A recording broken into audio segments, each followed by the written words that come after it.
everybody sitting up there really humble. Take a look around and see everybody, and it just reiterates the fact that we have a community that cares.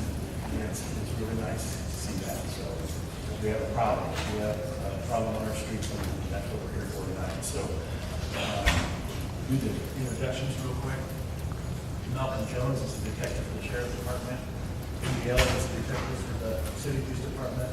Chris Newton is my chief deputy. The prosecutor is here. She's the manager. Thank you very much. The problem, we just can't stick our head in the sand anymore. It's got to stop. When bad accidents happen, bad accidents with low alcohol happen, our community always screams out about what are we going to do, and as they should. The fact is that we've got people overdosing and dying, and we're not doing enough, we're not saying enough, we're not talking enough, and we need to do more. So I don't know if just the accident crash is more symbolic, that there's something to look at, a mangled up vehicle. I don't know.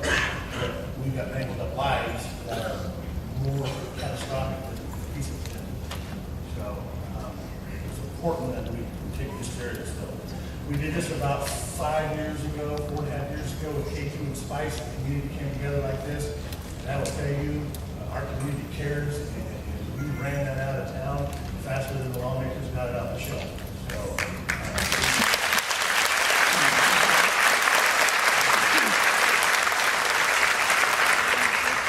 awesome job, and we are asking for your help on this Herion Epidemic that's hitting our streets. So we've got a lot of good stuff to get to. We put a lot of time into this to keep it flowing, so I won't bog it down.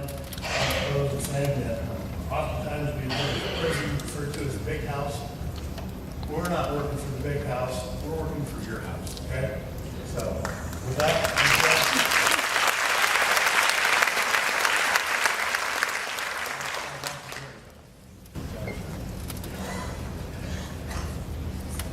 good evening. My name is Malcolm Jones, and I'm a detective sergeant with the Huntington County Sheriff's Department. I've been asked to come here today and talk about heroin. More specifically, what is heroin, where does it come from, and what is in it. Heroin is a highly addictive drug that is used illicitly as a narcotic producing euphoria. But where does it come from? To answer that, I first want to talk about morphine. Everyone in here has probably heard of morphine. Some of you have probably had morphine if you've had surgery or whatever. And when taken properly, it can be a very effective painkiller. Morphine is made from growing opium poppy plants. Once the plants are matured, they're stored, and white, milky latex substance oozes out. And that substance turns into a jelly-like material, which is then sun-dried and then pounded into bricks. That is your morphine. It is 100% from the poppy plant. It is a true opiate. Nothing else is added to it.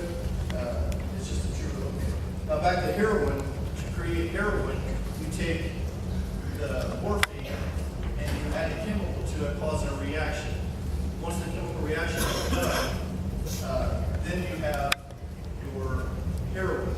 Heroin is actually a semi-synthetic opiate, unlike morphine, which comes directly from the poppy plant. I often think to myself, how are these drugs invented? Who was the first person to try these drugs? Not just heroin. I think about meth, spice. At some point, somebody had to throw this stuff together and think it was a good idea to put it inside their body. Well, in the case of heroin, it was the Bayer Company, the makers of Bayer aspirin. In 1895, Bayer trademarked the name heroin, synthetic opiate. Now I'm going to talk briefly about fentanyl. Fentanyl is a synthetic opiate. It is completely man-made. It does not contain opium at all. Fentanyl is 100 times more potent than heroin. It is sometimes sold on the streets as heroin without people even knowing, often leading to overdoses. Even users of heroin that have built a tolerance are at high risk of overdose. And what's happening is dealers are cutting, that's what we refer to as mixing fentanyl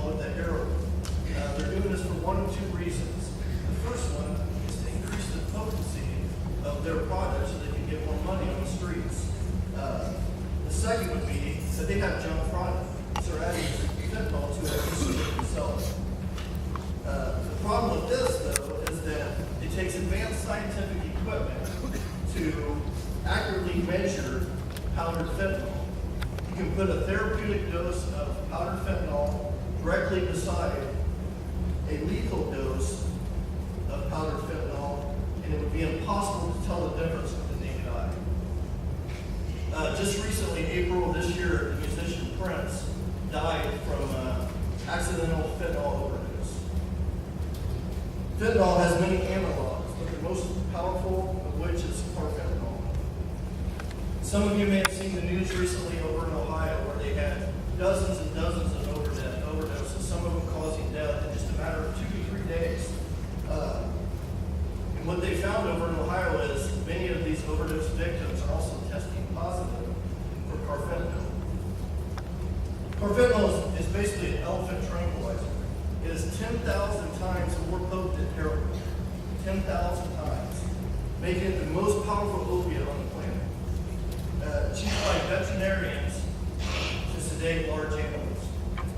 It's not known whether, at this time, whether the drug is being diverted from veterinarians to the streets or whether it's being manufactured in clandestine labs in Mexico by the Mexican cartel. But when it's cut into heroin, it is deadly. You would think that the amount of overdoses that we're having here in Huntington County or anywhere would be a deterrent for people to use heroin. Their buddies are overdosing, their friends are overdosing, and you would think they would be very cautious of what they're going to put into their bodies. But what we're finding out is it's the exact opposite of that. They are seeing their friends, family members, whatever, overdose, and they want that product. That's some good stuff in their eyes. Just really quick, some of the common names of heroin is smack or China white or boy. In Huntington County here, basically we're hearing it called boy. So if you hear that term, that's what they're speaking of. You can purchase it in several quantities. Smallest of which is called a point on the street. It is a single use, 1/10 of a gram. Sugar packet, 1/10 of a gram, $20 to $30 on the streets. Next size up would be referred to as a bundle, which is basically 1 gram of heroin.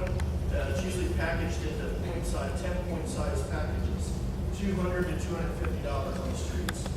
An 8 ball is 1/8 of an ounce, $700 to $800 on the streets. And then an ounce, which is 28 grams, will go in Huntington County for somewhere in the neighborhood of $3,000. And with that, I'm going to pass it on.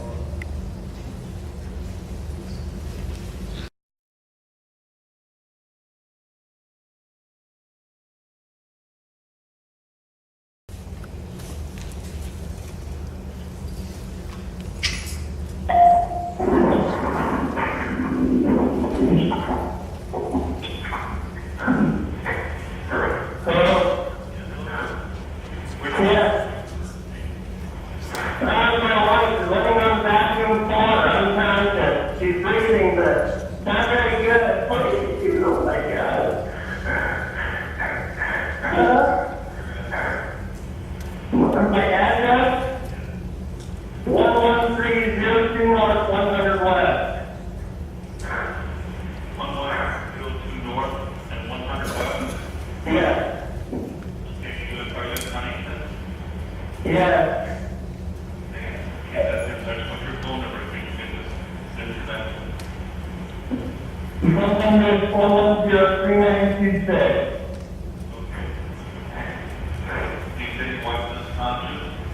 Yes. Are you with her right now?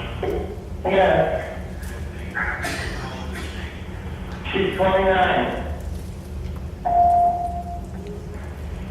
Should I type CPR? Not, just a couple more questions here.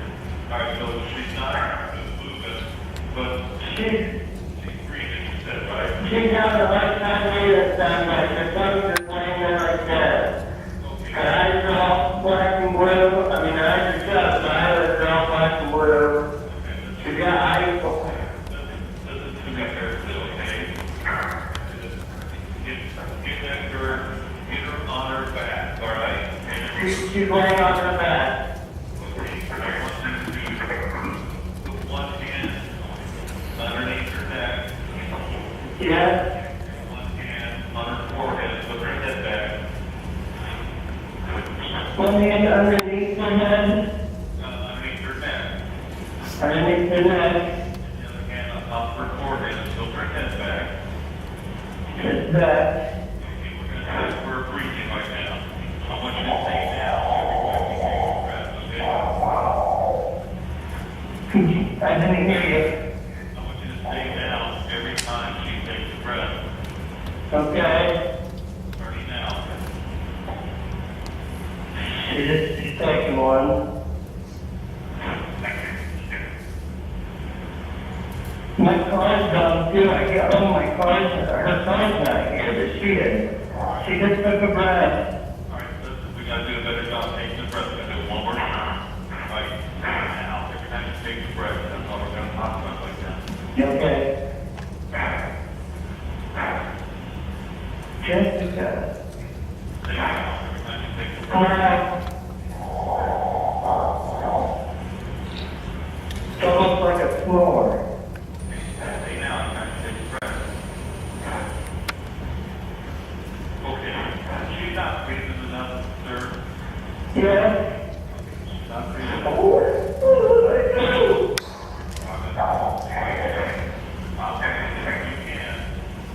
I know CPR, it's the birthday training. We're going to do it my way this time. Okay? We're going to put two hands in the center of her chest. And we're going to go as hard as fast. At the rate of 1 and 2 and 3. Can we do that? Yes. All right. Put your hands in the center of her chest and start doing that. Okay? Yes. All right. Start. And start. 1, 2, 3, 4, 5. How many? 1, 2, 3, 4. Don't stop. 1, 2, 3, 4, 5, 6, 7, 8, 9, 10. Oh my God.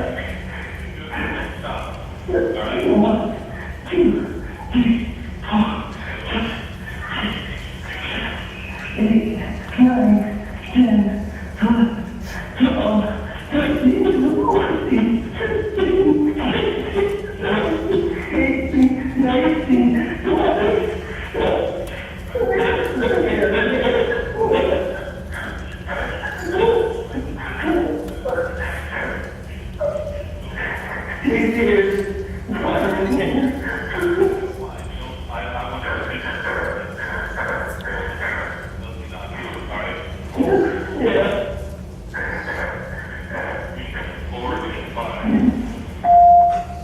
He's checking the vocal stuff.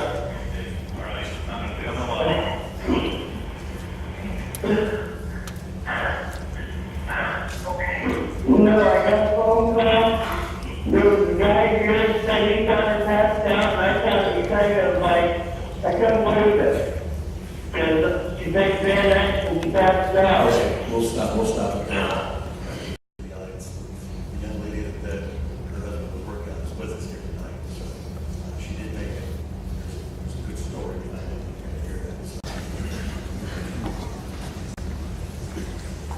that. Thank you very much.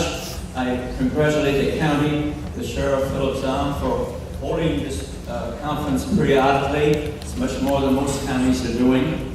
Unfortunately, this epidemic of addiction is occurring, frankly, throughout the nation. Let's speak for a minute here about addiction, the addictive process. Why does this happen to human beings? We are taking in foreign substances to make us feel good. That's really the reason. It goes back to even through evolution. We use sugar to make ourselves feel good. We have in our brain the addictive circuitry. It starts in the frontal lobe and then goes to the nucleus accumbens, then through the tegmentum to the brainstem. In which of these receptors? We have 70 trillion body cells, okay? They all have in them these little receptors. And it was discovered in 1972 that if morphine hit one of these receptors, it sends the message to the cell, and we're in heaven. And what can we become addicted to? We could to alcohol, to sugar, to cigarettes, to to narcotics, to gambling, and it is this, we're trying to satisfy these opioid receptors with food or alcohol, or here with heroin. And the reason people use heroin, number one, is cheap, and number two, it acts real quick. It acts real quick.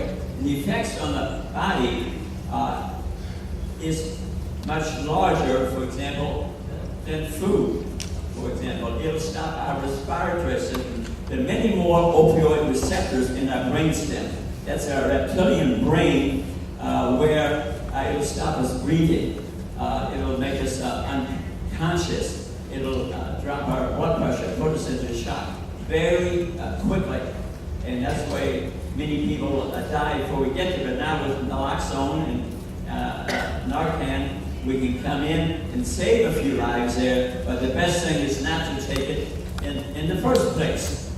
Now, other effects that it has, especially in the youth, which have not developed their brain yet, there'll be distinct brain damage. They've shown it on the CT scans. People who use heroin will have poor memories, they'll have seizures. The acute effects is a rush. I'm in heaven, but it's over quick. It's over quick. Then the spasms in the legs, and the legs feel very heavy. We sweat a lot. Our respirations and our cardiac system changes, but the rush is over quickly, and we head for the next fix. The darn trouble is when we repeatedly now we have become habituated in the path eventually to addiction, where we can't help it anymore. In addiction, we will even break the law, we will steal, we will lie. Lying is common among people who are taking drugs. So parents, watch that, especially your children. If you find that, for example, not telling the truth because they're trying to maybe you sell some of the medication, use medication that you're keeping at home, or grandma's drugs, for example, or they're stealing some money or selling something in the home to get money to buy heroin. But the needles that we're using, most of the time the reusing needles are contaminated. They have foreign substances with them. And the drugs they're selling today, heroin can be snorted, smoked, or chewed, or take it IV, okay? But it doesn't go through a pharmacy first or a drug company. It comes contaminated with things, with fentanyl, for example. And the first dose, you can die. First dose. You could have taken it for years, and the reaction's the same. You can die for that. Now, these foreign chemicals that you bring into the body bring in bacteria, many lung infections. It affects the heart. To have an infected heart has many abscesses in your body. To inflame the lining of your heart is common. Commonly, the liver and the kidneys are destroyed. HIV is common from it, plus contaminated needles. They keep on using the same needles, and some people have HIV, they pass it on. That's the epidemic you heard about in the South, but it can occur anywhere. And hepatitis B and C are very common. Some die from that, some survive that. People are using it, also have a lot of skin changes, they'll have rashes, needle marks, their veins collapse. If someone becomes dependent on the drug and they can't seem to get it, they're home with their withdrawal, you find a family member curled up in bed, shaking, very confused, looks blue, difficulty breathing. For example, consider withdrawal from the drug, withdrawing from the drug. If you're addicted to heroin, for example, withdrawal can be painful for about 2 or 3 days. Most of the time, that's over about a week. You can have withdrawal from heroin. But the ones who are severely addicted can take weeks, months, to years to get rid of. And what it is lack of opiate receptors in the brain. You're constantly trying to fill them. I know of some, for example, who will then switch to something else, like sugar. I know of one that finally, I think, kind of beat it, that skinny 120 pounds and turned into about 250 pounds, and trying to satisfy the receptors. Okay? So if a child, because their brain is not fully developed, smokes, drinks, uses marijuana occasionally, the odds of becoming a drug addict, 80%. 80%. I mean, it's really serious. So if you get a child, adult, that's smoking cigarettes, smoking can addict you. One cigarette can do it, a pack can do it. It hits the same receptors. The opioid receptors are hit by sugar. Sugar is very addictive. Sugar is very addictive. If you have a health problem, type 2 diabetes, watch that. Sugar, alcohol hits the same receptors. Heroin, narcotics hit the same receptors. They hit the rush from heroin. It's a lot faster, a lot more serious. And because it affects the brainstem, many die quickly, but many from the other narcotic medications, many then die. If you're a drug addict, treatment is difficult, although you can beat it. You can beat it. So it's the addictive circuitry in our brain affected by many substances. So to learn about addiction, maybe Google it or read a book about it, or go to cashmanhealth.com. I got 1-hour TV shows about it. I think it's good if you're trying to fight it. And you've got great places in this county to help you. The Dream Center, the Reverend runs, for example, I've got to admit, it's one of the best things I've ever seen. And I hadn't seen the Reverend in a long time, but I have to congratulate him from doing that where you can go with it.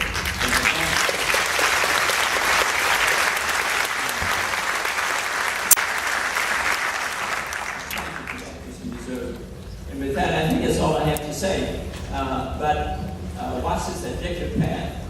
I just went to Europe, recently took a trip in Germany originally, went from Amsterdam to the Sweden up the Rhine River. And I find almost all of Europe, 90% of people are addicted to cigarettes. Marijuana is legal in Amsterdam. What do you think those countries are leading to? They're worried about the environment, but they need to worry about the environment in their own body. That's right. Come on now. That's right. Really seriously. How can you avoid addiction? Bring joy from something else. Joy is the answer. Play sports, play your music, play an instrument, play the sport that you enjoy. Hug somebody. That's the answer. Fulfill those opioid receptors with fun. And you'll be healthy, you're not addicted, you have a wonderful family, versus the serious problems we're facing. We have to compliment all of you for coming tonight to listen to this, because believe me, this is a judgment-free zone. Who doesn't have a family member who doesn't have some sort of problem like this? We all do. Thank you. My name is INDIANAJOE'S, detective of the Huntington Police Department, and I've been asked to discuss the possible ways that people can ingest heroin. Dr. Cashman referred to some of those, and referred to some of those. Heroin is actually chemically known as diacetylmorphine. It's derived from morphine alcohol found in opium. When ingested, heroin causes the user to experience a euphoric rush or high. They're experiencing analgesic or pain relief effect from the drug. When IV injection is the chosen method, the effects are experienced almost immediately. Under the Controlled Substance Act of 1970, heroin is classified as a Schedule I controlled substance. This means there's no acceptable use for heroin as a medical treatment in the United States. There are actually 5 ways to ingest heroin. It's most commonly used through intravenous injection or IV, utilizing syringes and needles. It can also be used through smoking by vaporizing the drug with heat and then inhaling the vapor. This is sometimes done by heating a piece of foil or a spoon with the drug on it and allowing the drug to then turn into smoke. The smoke is then inhaled through a straw, which is held in the mouth. Heroin can be sniffed or snorted into the nose and is then absorbed into the mucous membrane. The 2 least popular means of ingestion include oral ingestion or the use of heroin as a suppository. Ingested orally, heroin has a very bitter taste, and most users do not experience the euphoric rush that is experienced through IV ingestion. Heroin use via suppository can cause an intention for effect almost immediately. IV injection of heroin causes an almost immediate effect of the drug. An individual smoking or snorting the drug commonly experiences a short delay of 10 to 15 minutes before feeling the effects. Regardless of the means of ingestion, heroin is extremely addictive and sometimes very, very addictive.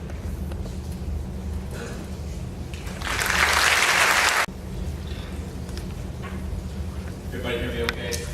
I got several text messages while sitting up there saying, make sure I got close enough to the microphone so everybody can hear me. I got you. First of all, starting out, I'd just like to commend Sheriff Stock. When he said he was going to put this program together, I got to be honest, when I showed up tonight, I truly expected 60 people. My gut hit bottom floor when I walked in and I saw the people and all the cars.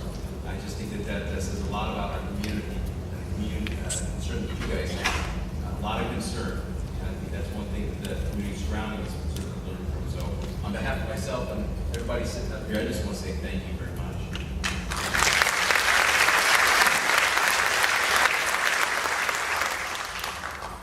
Sheriff asked me to come up here and talk a little bit today about the rise of heroin in our community. You know, how did we get to this point? Because we never used to be here. So what led us down this road? Before I came up here, I called several departments surrounding us. I kind of wanted to see, are you having the same sort of problem as what we're having? And true to nature, yes, they are. Some worse than others. Waldaff County, I will tell you, since my 20 years in law enforcement, they've been dealing with heroin for years. And their problem is only getting worse. And the common denominator is the misuse and overabuse of prescription drugs. I will tell you that I think the biggest thing that we had going for us for all those years are some of these guys that are sitting up here that were detectives for 20 years. Every time that there was heroin that started to be, or word was coming in that we were going to get that into our community, these guys put a stop to it. But I think we've been very fortunate that we've been able to hold out for this long. But unfortunately, the prescription drugs has taken over. I'm very addicted. You know, when we go to a doctor, we have a pain, which seems to be getting more and more for me. They prescribe medication, right? Usually an opiate of some kind, hydrocodone, something to help us get over that pain.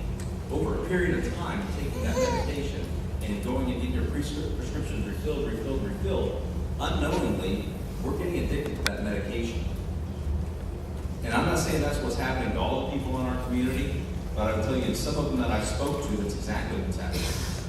They didn't know going into this, by taking this medication, taking it on such a regular basis, like every 3 hours, that they slowly were programming their body to be addicted. And that's what's happened. So kind of we have to ask ourselves, where do we go from here, now what? We have a case in point that I want to talk about, and I think it's the reason why a bunch of us are here today. We have a particular doctor, and I won't go into any names or anything, but he was in the Fort Wayne area. He was seeing 300 patients a day. That's an astronomical number. And I don't know what the norm is, but I can't possibly put 8-hour days like you see 300 people. But there's a reason why he was seeing so many people. He was overprescribing medication. When you start giving doses of medication out, whether it's 30 days, 60 days, 90 days, we're talking, he was prescribing medication a month, 3 months, 6 months, 9 months out. What do you do with that many drugs that are controlled substances? It's only a matter of time before you try to pass that medical line, till you get the abuse, till you start dealing, and now the addiction. And that's exactly where we are. Because of him, many of the counties surrounding us are dealing with the exact same problem in Huntington County that everybody's dealing with.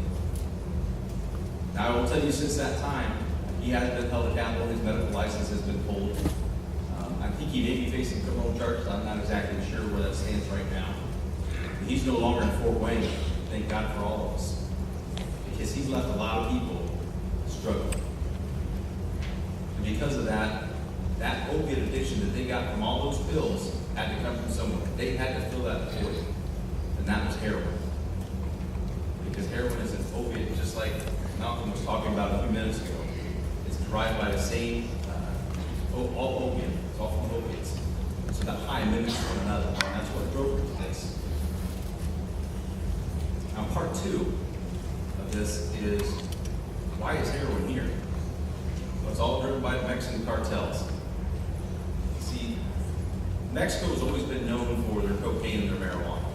I mean, we watched it on TV for years, coming in truckloads, in cars, people smuggling these giant bales in. But ever since the decriminalization of marijuana in places like Ohio, Colorado and other states, they're growing better marijuana, it's more potent, it's cheaper, and it's legal.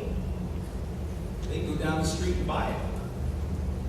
This was hurting Mexican cartels and the money that was coming into their pockets.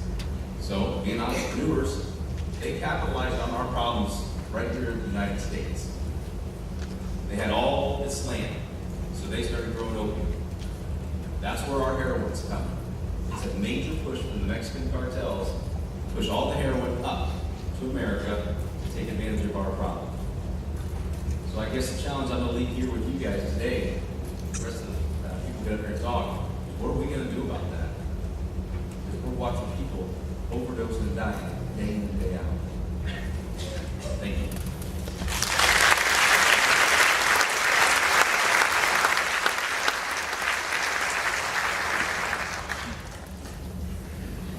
As you heard from Parker Huntington for the Huntington County community, I want to talk a little bit about the numbers. And if you look up here, you'll see 2016 and 2015. 2016 is to date. We've had 91 overdose patients already this year, and that's just through September. And of those, we had to give Narcan or naloxone to 36 of those patients. If you look at 2015, we had 107 overdose patients for the year, and we only had to give Narcan to 27. I say only, that's still a large number. But I think the important part to think about is in 2014, those numbers were half of what they were in 2015. And in 2015, they've already grown to 2016, a whole bunch. When you look at the two different numbers, the overdose patients, those are patients that we've had to go out on because they weren't acting right, they overdosed, maybe they were sleeping, maybe they were unresponsive, maybe they just fell down and they weren't making any sense. The Narcan patients, in order to give naloxone, that patient has to not be breathing and be unresponsive. And so if you look at those numbers without the naloxone, the Narcan, those patients that we did give it to wouldn't be here today without it. Because they weren't breathing on their own, and they weren't awake enough to be able to breathe on their own. So we're growing. When we say it's an epidemic, it is. It's just exponentially growing, and not in a good way, not with what we want. For every one of these patients that we picked up, there's 100 more of them out there that have used it. It's a very large number that use it and don't have to use our services. Unfortunately, those that are using our services definitely need it. I can tell you that in 2015 we had some people that actually died from it in our county. They died from an overdose, and I know we have this year also. So we need to work together. We need to make sure we recognize it, and we need to stop it. Our medics go out on a regular, routine basis. We go out on several every week. Sometimes we go out on 2, 3, 4 a day. She was not up there when I introduced everybody. She got stuck in traffic in Indianapolis. She comes from Indianapolis to tell her story to us. She's largely in part responsible for Narcan being in our emergency personnel's hands. She's lost her son. She lost her son to heroin. And she's got a very interesting story, and I'm very proud to have her.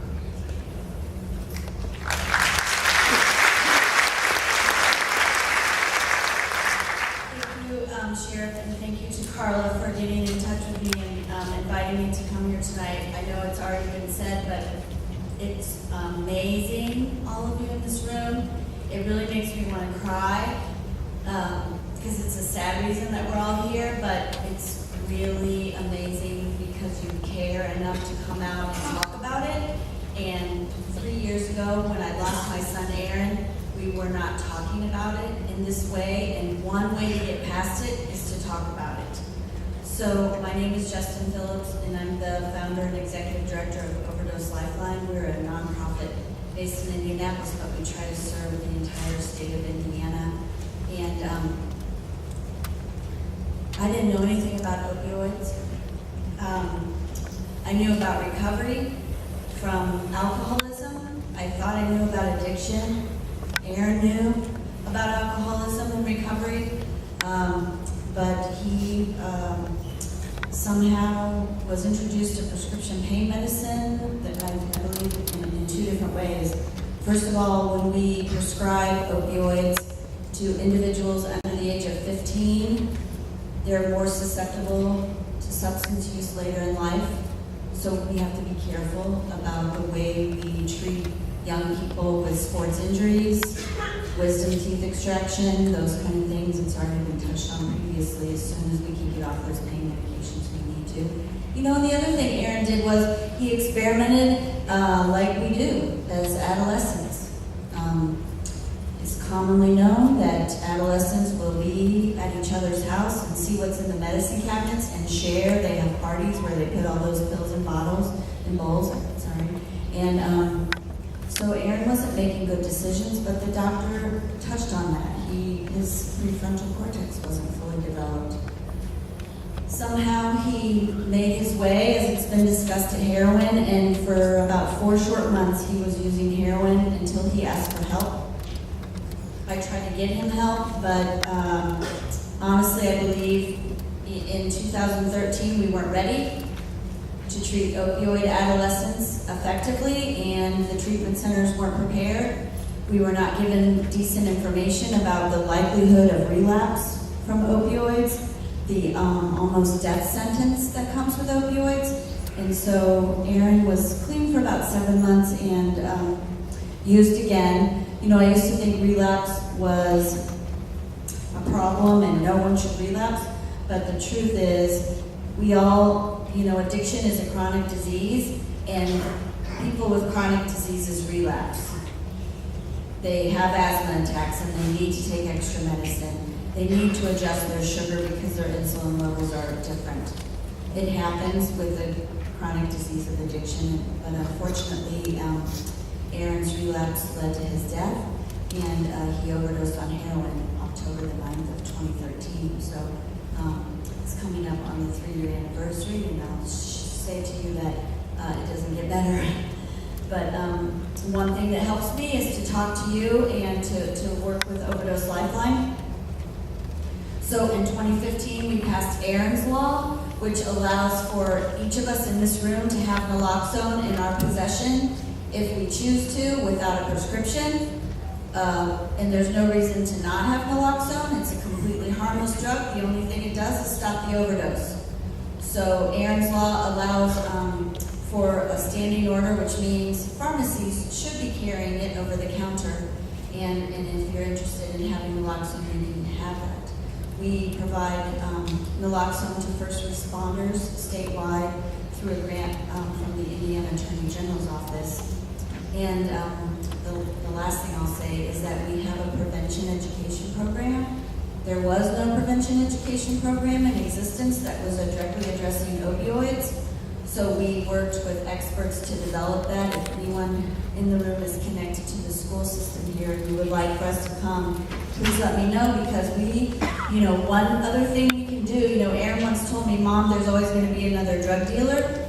So I decided, okay, then we can go after the demand and we can prevent that first use, because we have to do something 120 and brings the person out of the overdose. It's completely harmless. As I mentioned, once when I was in a training, I accidentally injected myself with the auto injector. Nothing happened. So I'm living proof that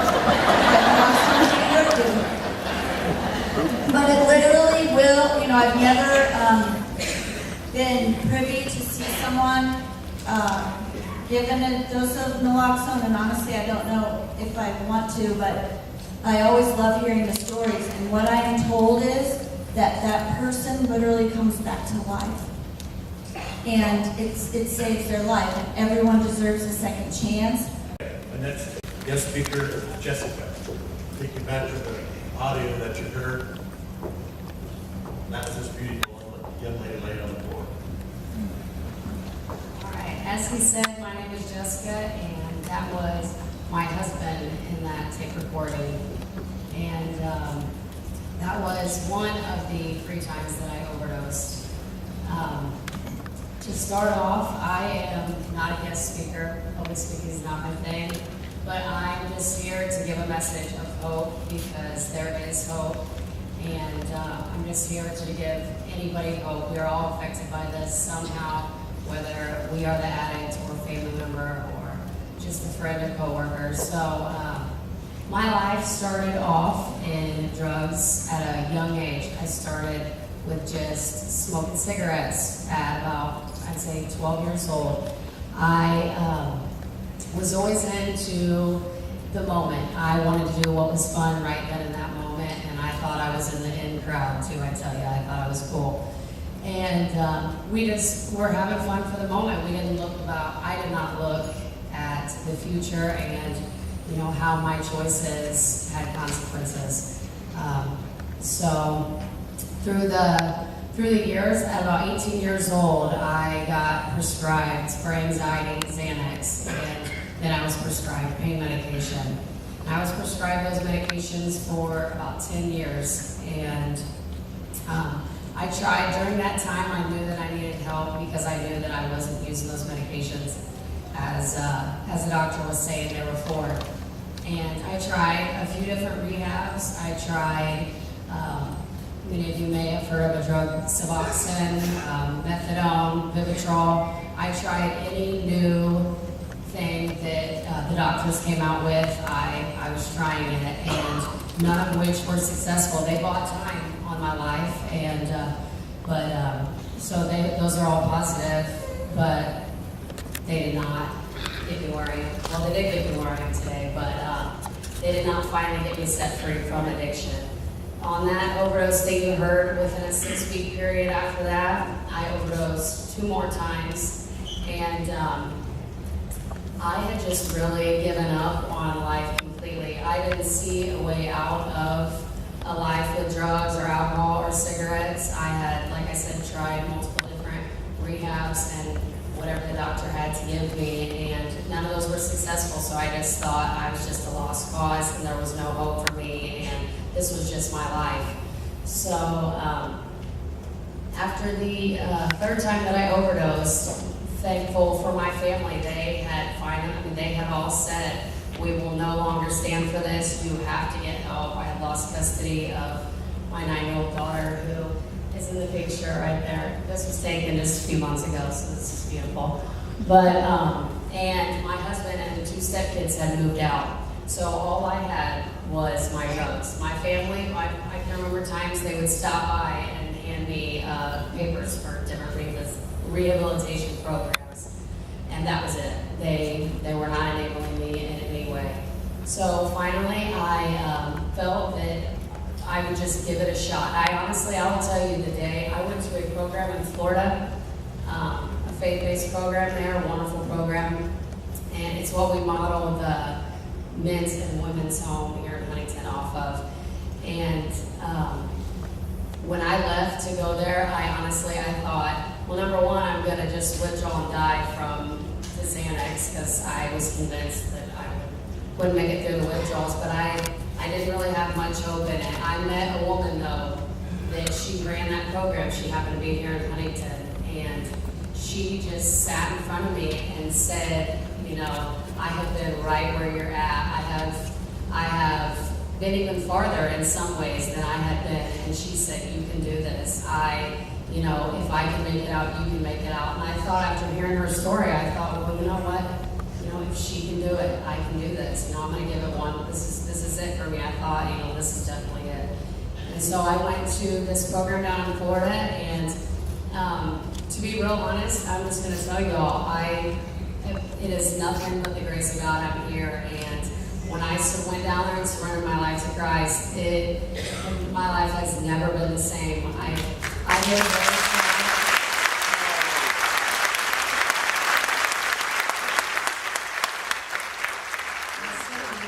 we're all born with a God-sized hole, and I try to fill it with everything but God. And so then when I finally said, okay, God, here I am, I'm gonna do what you want me to do, and I am gonna completely turn from the lifestyle I was living. And we've got these t-shirts that everyone is gonna get. They're pretty awesome. And they say on them, nothing changes until everything changes. And that could not be more true. Nothing is gonna change in your life. Nothing changed in my life when I wanted to still compromise and use Suboxone, or I wanted to still compromise and smoke my cigarettes or methadone or whatever I was trying to go to. I had to completely, and keep those certain friends, that you just couldn't give up. But until I completely just said, I will do whatever it takes, this life. Number one, I'm going to die and not be brought back, which the Narcan did save my life 3 times, so praise God for Narcan. But, so, yeah, I went down, I learned how to live a whole other life. That's what our homes are kind of, I help with the women's home here in Huntington. And it's just completely learning how to live another life, being held accountable. When you're living that kind of lifestyle, you do not have a truth come out of your mouth. You do not have, your life is a lie. So to have people to hold you accountable and that you have to answer to, I answer to so many people and it's wonderful, it's so great. To have people that I'm just like, what do you want to know? What did I do today? It's awesome. And just to have people that care though. But my point here for y'all, for the ones that aren't struggling with the addiction, it's just affecting you in some type of way, is when you get to a spot in your life that I was in, you cannot pull yourself out. You are not, it's not possible. You can't pull yourself out. We as a community, we as, you know, people and family members and friends and coworkers, you have to pull these people out. It is up to us. It is up to us to stop this problem. And I mean, ultimately, we all know the choice is on them, but we have to say no more. If you know someone that is using heroin, my heroin use only lasted for a matter of, I would say, 4 or 5 months tops. Like I said, I did prescription pain pills and Xanax for the better half of 10 years. Heroin, these people have no time. Like you heard these doctors and people say, one time can kill you. These people have no time. You have to close every door that they have to these drugs. If you know a coworker, you go to your boss. I mean, that is just where it's at. This whole telling on people thing is ridiculous. Are we trying to save people's lives, or are we trying to what? I mean, we have got to say, confront these people. You know, we don't want to put them in jail, but honestly, I'm not proud to say it, but I visited that jail many times, and in those time periods, those stays saved my life as well. But we just have to say, you know, no more, and we will not enable you as parents. Absolutely no enabling. I cannot imagine being on that side of it, and I thank God that I never will be because of, you know, this awareness and because of people like us. But do not enable whatsoever. I mean, no, you cannot give these people any room. No, if they have any bit of room, they are going to run all over you. And it's not your son or daughter. It really, truly is not. I know that it has to hurt so unbelievably bad. Hearing my husband talk on that video, I was just like, wow. You know, because I wasn't there and I had drugs to medicate my wound and you know, my family and friends did not. So just, it's not your son or daughter, or your husband or your wife. This isn't who they are. This is just things they've done and the way they're acting right now. But it truly is not who they are, who they were created to be. And as you can hear, I was laying dead on a bathroom floor, and now I'm standing in front of y'all right now. And that picture was taken a month ago, and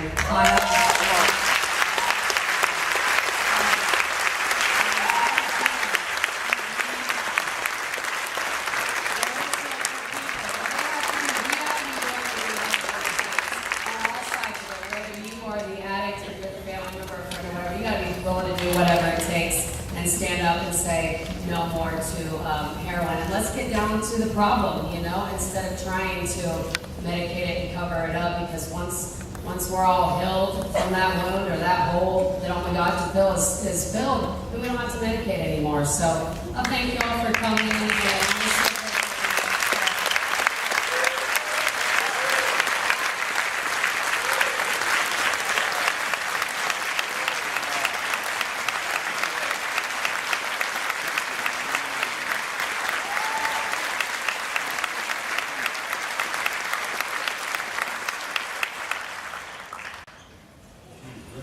Living proof.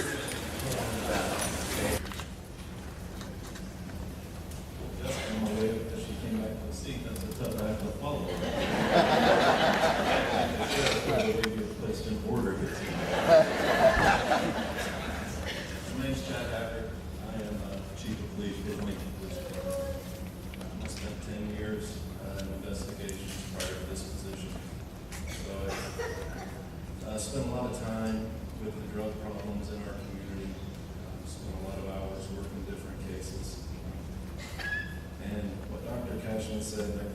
hard for me to understand maybe when I was first doing these cases, second chances. I think when I first started doing this, you have the drug users and the drug dealers. And the biggest thing that we never wanted to do was create a drug dealer.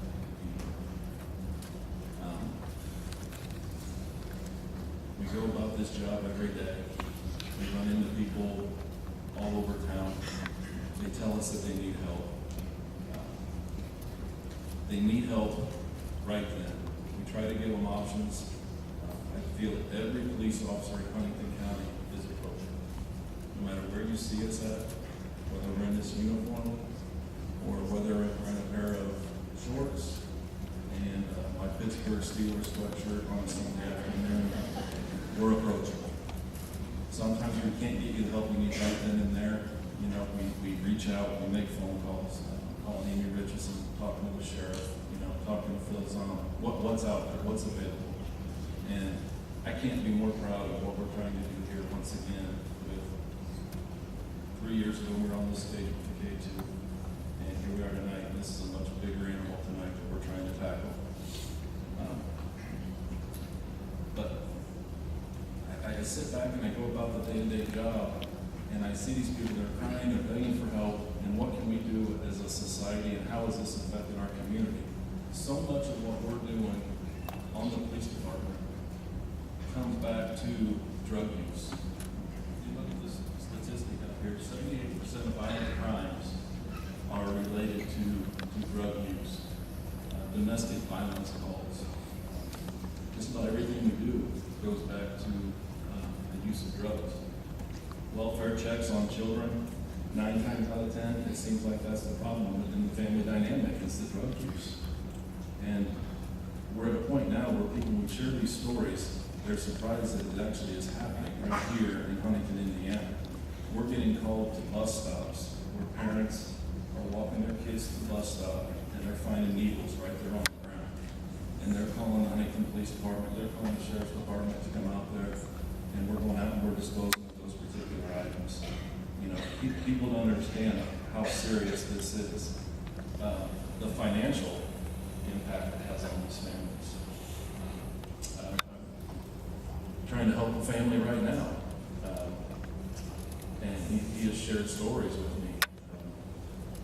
And he basically goes about his life, gets up to work on Monday, goes to work Monday, Tuesday, Wednesday, Thursday.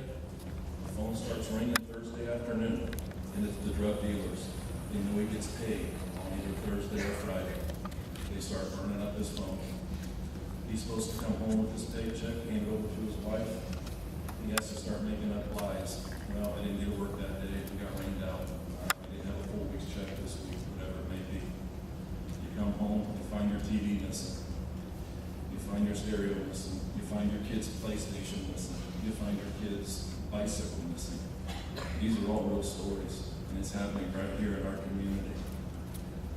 9 times out of 10, once again, we go to these houses, we talk to these individuals, we talk to the family members.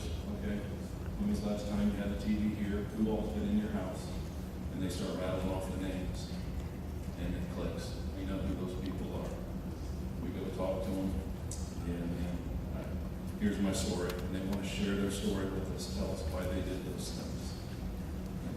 These people need help.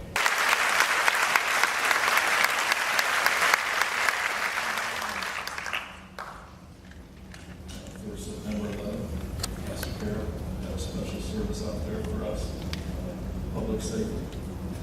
Go out there, my wife's with me, had a lady walk up to me and thanks me for saving her life because she was going down the wrong path.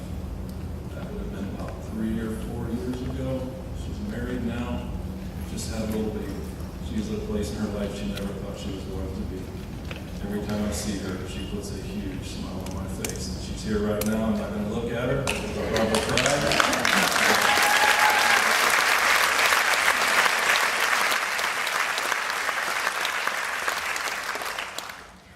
With that, I'm in closing, like I said, it does affect our community.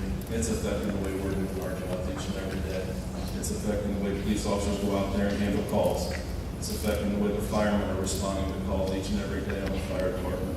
It's affecting the way the trash collectors within our city are picking up trash each and every day because of the needles and things like that. It could be a life-changing incident if we get poked with one of those needles with the hepatitis and all the other diseases that can go with that. And I basically just, parks, bus stops, libraries, those are areas where some of the drug dealers are even doing Fort Wayne. I don't know that we've really seen that here yet. But we need to be alert at all times. I thank you for allowing me to be a part of the Sheriff.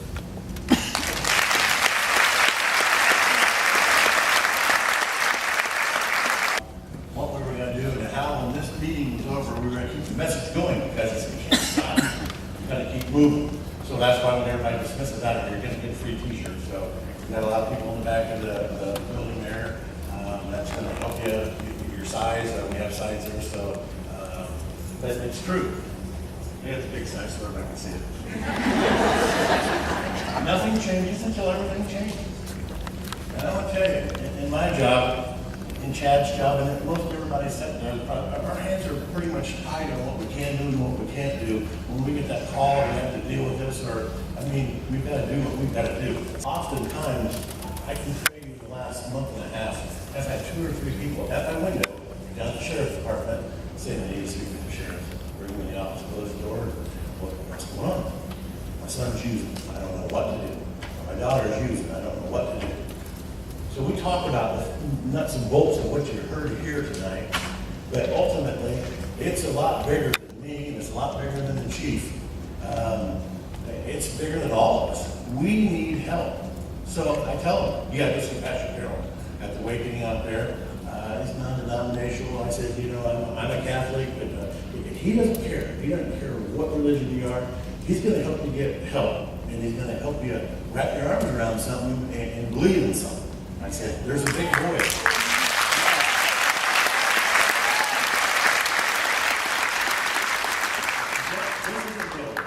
You know, you got to believe in something. The doctor told you, you got to fill your life with something. Well, like some of them, I'm not an expert, but I do care. And about 5 years ago, I had somebody walk into my church on a Wednesday night that I did not know, and he said, if you don't help me, I'm going to die. He's 19 years old, he had cirrhosis of the liver. And at that time, if you did not have insurance and you did not have money, I couldn't find any place. So that birthed in me the INDIANAJOE'S. We have changed multiple times, but here's what I found. These guys tell you about what the drugs do to you. My question is, why do you do it? The symptom of the problem we can see, and it's just not in inner city, it's in suburban America too. The only difference is in the inner city, it's out in the open. In suburban America, it's behind closed doors. Why do you do what you do? I know in 3rd grade when they asked you, what do you want to do when you grow up? It's not, I want to put a needle in my arm. It's not, as I'm in the jail every Thursday, when I talk to the guys, it's not, I want to wear pinstripes behind a jail cell all for the rest of my life. It wasn't that. So how did we get here? And here's what we found. The drug problem is a symptom of the problem. The root of the problem is hurt. I have a wound inside, and I have to medicate it. And until the wound gets healed and becomes a scar, it's still going to hurt. We know a lot of statistics. We know about sexual abuse growing up. We know a lot of statistics. We understand divorce rates today. And we say, well, the kids will get over it. Guess what? I was 25 years old and I wasn't over my parents getting a divorce. I had a wound. So now, we're addressing, yes, we have a drug problem, But we have a big hurt problem in Huntington County. Hurt. What are we going to do about it? Obviously, me being a pastor, faith is a big part of it for me, because I know what God did for me when everybody else is giving up on me. But the other problem, the other issue that has to be addressed is, how did we get here? Parents blame themselves. Parents, I'm telling you tonight, it's not your fault. Your son and your daughter is down in there. You just don't see them right now, because a little God is taking over. It tells them what to do. It tells them when to go to bed. It tells them how much they're going to spend that day. It tells them they think about it when they go to bed. What are we going to do to heal the hurt? We can't ignore it any longer. So what we have done, and there's pastors here who's my friends tonight, that we have grown together in this, is let's get to the root of the problem. Why do we do